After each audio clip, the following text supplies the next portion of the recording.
Mais uma terça-feira em que a gente se reúne. Hoje é a terceira terça-feira do mês, portanto, é dia de estudos de O Livro dos Espíritos. E agora, a partir de agora, nós vamos fazer a nossa oração de abertura e, na sequência, nós seguimos estudando as questões do Livro dos Espíritos, tá bom? Então, vamos lá. Olá?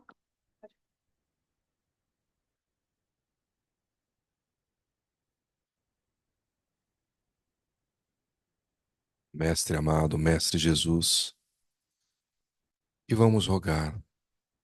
Pai, Pai amado, Mestre amado, ilumina todos os nossos corações nessa noite de estudos e permiti que os vossos emissários de luz aqui estejam conosco, nos amparando, nos orientando, nos acolhendo, que possamos trazer esses ensinamentos para o nosso dia a dia e para todos aqueles com os quais convivemos.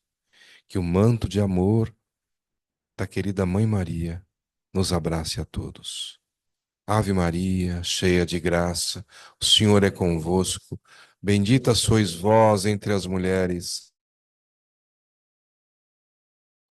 Santa Maria, Mãe de Deus, nossa morte. Amém.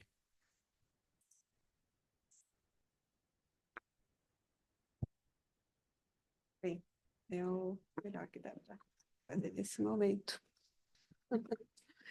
Esse meu lado é meu lado melhor mesmo. É o perfil melhor. Bem, vamos lá. A leitura do Livro dos Espíritos. Deixa eu ver aqui. Acho que é aquela. Não? É você mesmo que vai aparecer, então. É você então. Não, vou ficar assim agora. Acho que aí dá, né? Mais ou menos. Boa noite, Adriano. Tudo bem?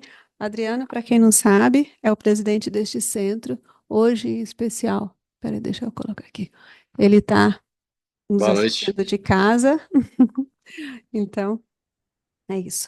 Bem, hoje nós vamos começar o capítulo, que é o capítulo chamado Emancipação da Alma. E esse capítulo, ele tem alguns itens, evidente. O primeiro item é o sono e os sonhos. Então, vamos ver o que, as perguntas que foram feitas aos espíritos a respeito do sono e dos sonhos, e o que foi que os espíritos nos responderam, né? E é interessante, assim, só para a gente pensar, eu não li a questão ainda antes de vir para cá, não, mas a gente sempre é bem curioso com relação aos nossos sonhos, né? Então, eu acho que é um assunto bem interessante. Bem, a questão de número 400 foi feita da seguinte forma: o espírito encarnado permanece voluntariamente no envoltório corporal? E aí os espíritos responderam: é como perguntar se o prisioneiro está satisfeito sob as chaves. O espírito encarnado aspira incessantemente à libertação. E quanto mais grosseiro é o envoltório, mais deseja ver-se desembaraçado. Bom, a gente já ouviu muitas vezes, né, que sabemos disso, inclusive, que nós somos espíritos temporariamente num corpo material. E a gente sabe que o sono, durante o sono, o repouso nosso, é uma oportunidade de o espírito se desprender e sair para algumas atividades, vamos chamar assim, né? Muitas vezes são atividades de estudos, outras vezes são atividades de encontros, outras vezes são atividades não muito agradáveis, mas a gente precisa sempre lembrar, tudo aquilo com que a gente tem contato tem sempre a ver com o que nós estamos vibrando, com a nossa forma de nos posicionar em termos de pensamento, em termos de atitudes também. Bem, basicamente aquilo que foi perguntado para os espíritos foi que será que o espírito encarnado ele realmente permanece voluntariamente nesse corpo, né, que nós temos? E eles responderam até fazendo ah, um xiste, vamos dizer assim, né? É, quem é o prisioneiro que gosta de ficar sob chaves? Então, na verdade, a nossa vida real é a vida espiritual. Nós estamos aqui numa experiência temporária. Então, basicamente, assim, essa questão eu tinha colocado. Alguém gostaria de comentar alguma coisa sobre ela? Porque acho que também ela vai indo adiante, a gente vai ver. Adriana, você queria comentar alguma coisa? Sim, tá ouvindo? Sim. Ah, tá bom. Teve uma vez que o Heitor, que é o nosso dirigente da casa, nosso mentor espiritual, ele me mostrou uma situação onde um espírito estava pronto, estava se despedindo para reencarnar. E é lógico, era um misto de força, né, de acreditar, de incentivo para completar a missão, mas também havia muita tristeza pela despedida, né, do espírito do mundo espiritual para vir para o nosso mundo corporal.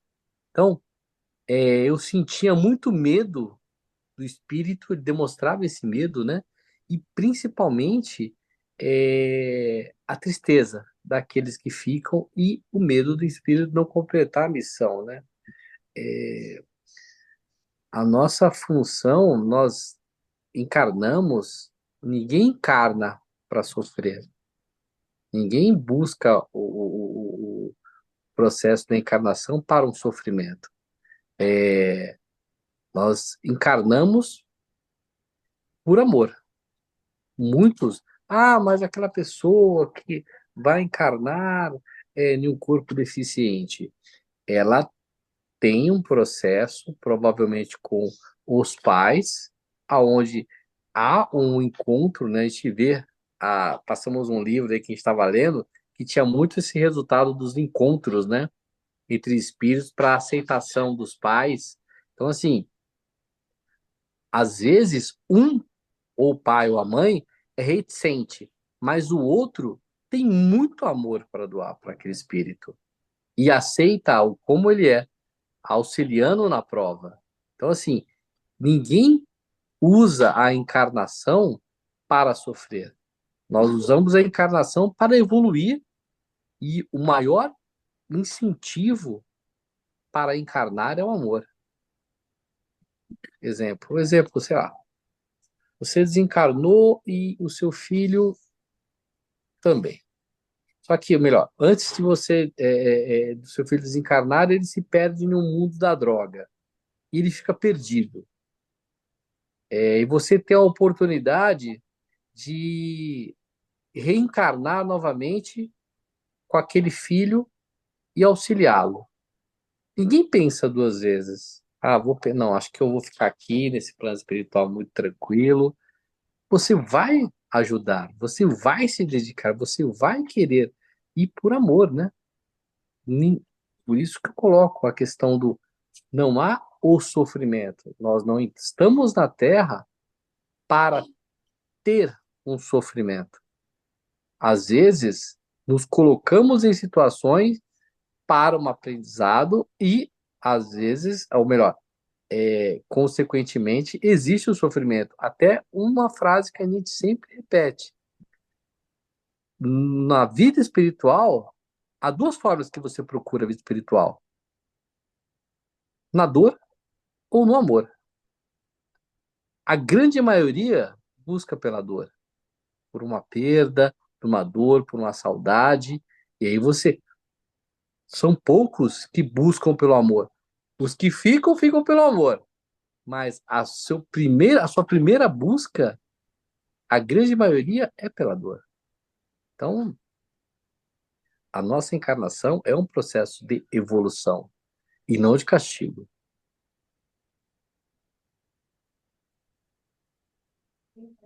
Observação?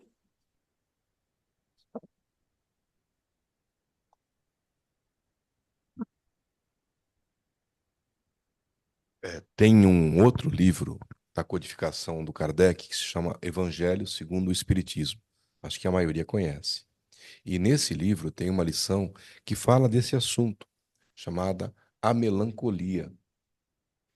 É, é, eu não lembro quem é o autor espiritual dessa lição, mas ele escorre de momentos em que o espírito clama por liberdade e que dá aquela tristeza, e ele nos conclama a lutarmos contra essa tristeza. Porque o que o Adriano está falando é a pura verdade. A gente se prepara de uma maneira muito intensa por 50, 60, 100 anos no plano espiritual, estudando, trabalhando, e inclusive adquirindo progresso espiritual, aprendizados para a nossa encarnação. Mas aqui na encarnação, a gente quase sempre age de uma maneira, às vezes, vou tentar fazer uma comparação. É, eu que tenho 5 netos, posso comparar bem com a criança, né? A criança, ela costuma achar que aquilo que ela está passando é eterno. Se ela está vivendo um prazer, aquilo vai durar para sempre. Se ela está numa dor, aquela dor é para sempre. E já perceberam isso, né? Que acontece muito, principalmente nas idades menores, mais tenras, né? Muitas vezes a gente aqui encarnado, a gente age como crianças espirituais, achando, como diz a música, tudo era para sempre, mas para sempre sempre acaba. É, e essa ilusão que às vezes acaba nos tomando faz com que a gente pare para pensar, né? É, nos sentimentos, nas emoções, ou até no porquê da vida. A gente entra no embalo e vai vivendo, mas essa questão 400 fala disso, fala de momentos e que vem aquela tristeza que muitas vezes não é por um problema, porque os problemas existem. Todo mundo é igual diante dos problemas.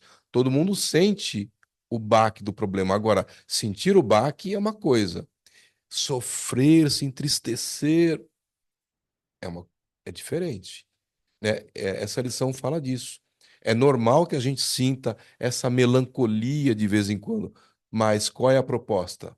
Vamos reagir, porque estamos com uma dádiva, a dádiva da reencarnação. Podemos nascer novamente para para recomeçarmos. Eu só ia fazer uma proposta que, justamente falando dessa melancolia, né, vem, de fato, um sentimento triste. Mas se a gente começar a ressignificar os termos, as situações, talvez a gente possa ir construindo uma, é, é, emoções diferentes. Então, só complementando, o acabar, a gente pode pensar em transformar, porque, na verdade, nada acaba, tudo se transforma. E nós estamos em plena viagem. A situação que o Adriano comentou, eu não sei se vocês tiveram a oportunidade de ver, senão já fica aqui a dica, que é aquele filme Nosso Lar 2. Ele narra exatamente essa parte que o Adriano comentou em outro exemplo. Ah, não vou dar spoiler também, né? Demais. Mas passa cenas verdadeiramente emocionantes dos espíritos se reunindo e se preparando e se preocupando se iam conseguir, né? E aí, se vão conseguir ou não, aí eu realmente deixo para que vocês vejam. Mas é,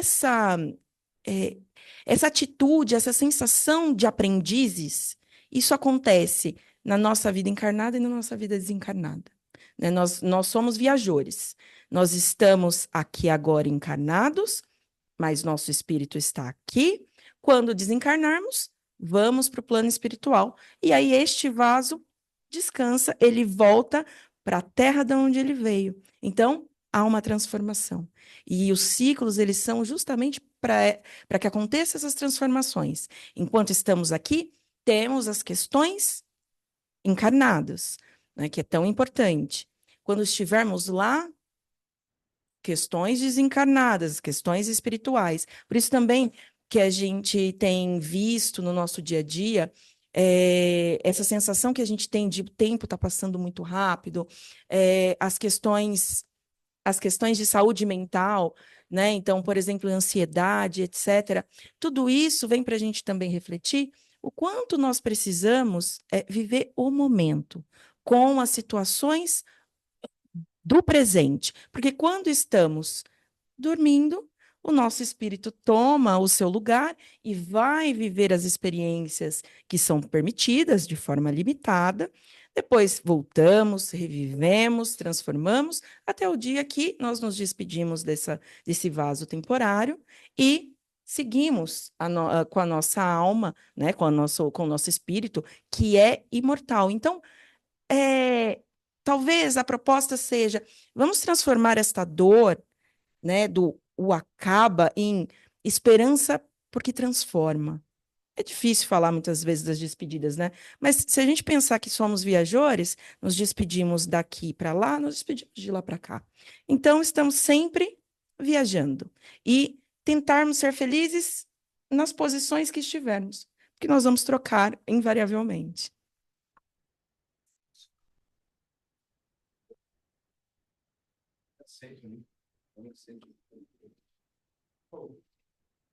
E essa questão despertou uma reflexão interessante.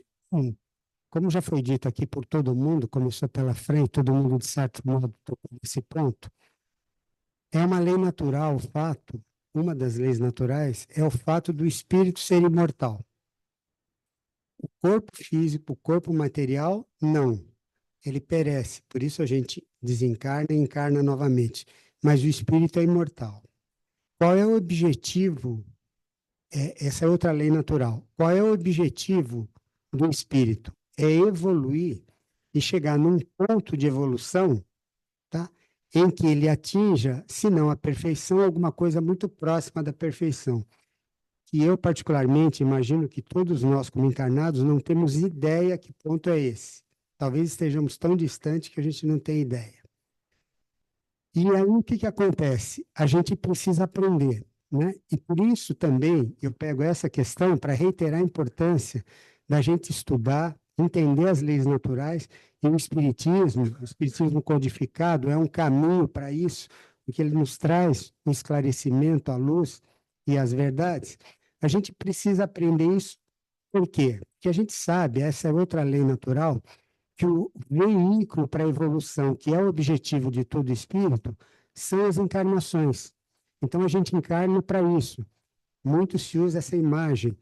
A encarnação é como se fosse uma escola. A gente vai cursar e vai chegar no final do nosso período de uma determinada encarnação no mundo material, e vai ser aprovado com louvor, vai ser aprovado esbarrando na nota, e a gente vai voltar para o ano seguinte ou vai repetir, volta para repetir o mesmo ano.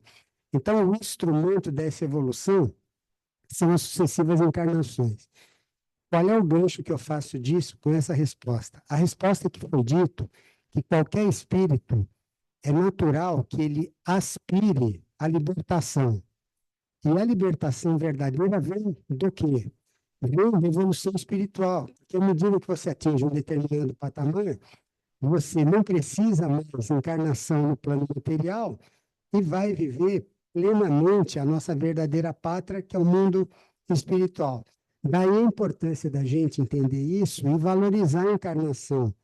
Quanto mais rápido, mais acelerado, e não há pressa para isso, porque não há tempo determinado, mas quanto mais rapidamente a gente evolui, mais rapidamente a gente vai buscar essa libertação, que é uma aspiração natural de qualquer espírito.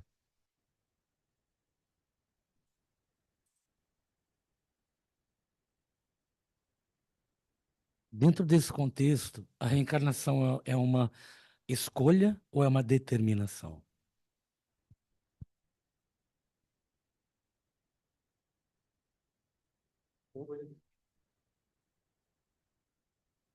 As duas coisas. Normalmente, o espírito, que tem um pouco de consciência de si mesmo, ele escolhe a encarnação, porque acontece mais ou menos assim.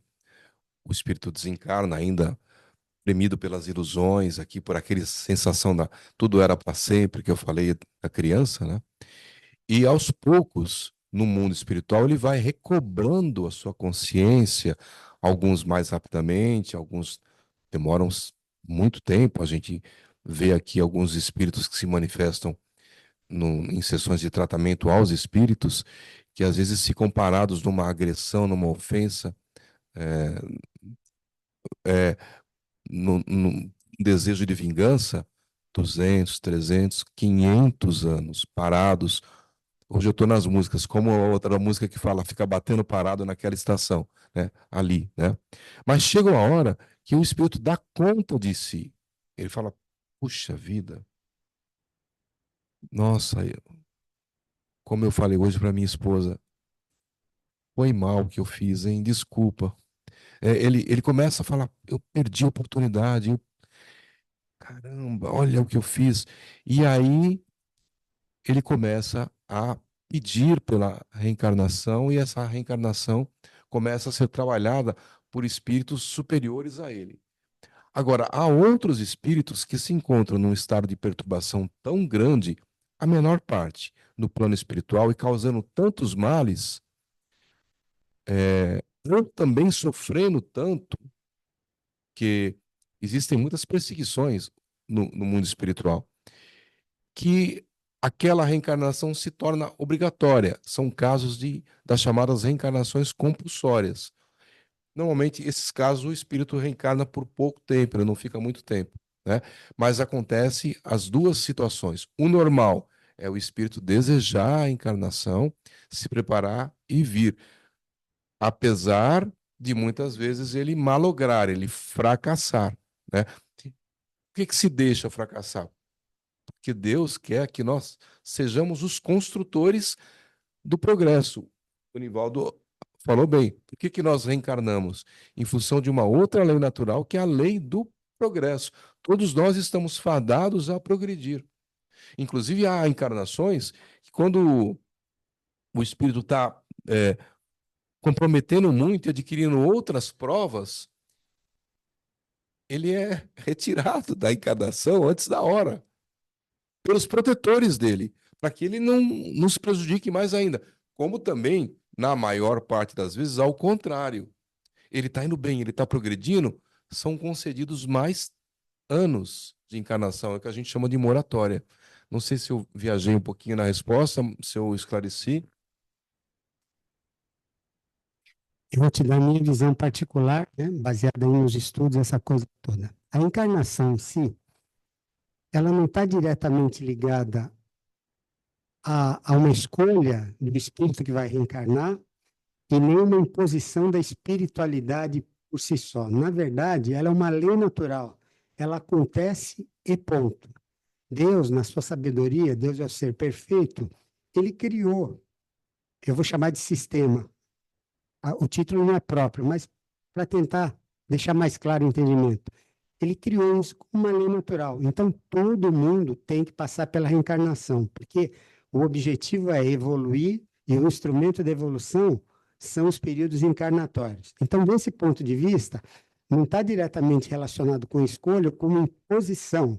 Imposição, sim, na medida em que é uma lei natural, mas é uma lei natural. O que ocorre tem a ver com escolha ou com imposição dos protetores ou da espiritualidade como um todo, é o que o Nicolau colocou.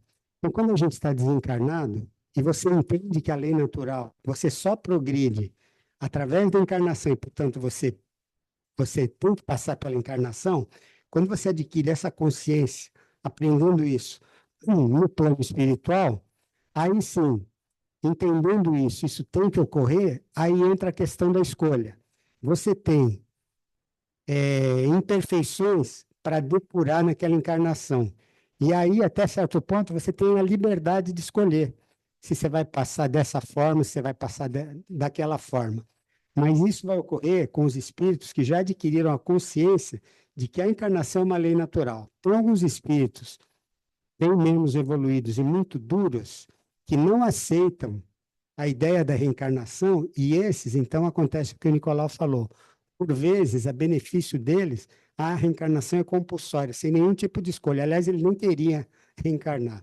Não sei se eu consegui tocar para você, Jorge, né? Então, na verdade, é uma lei natural que independe de escolha.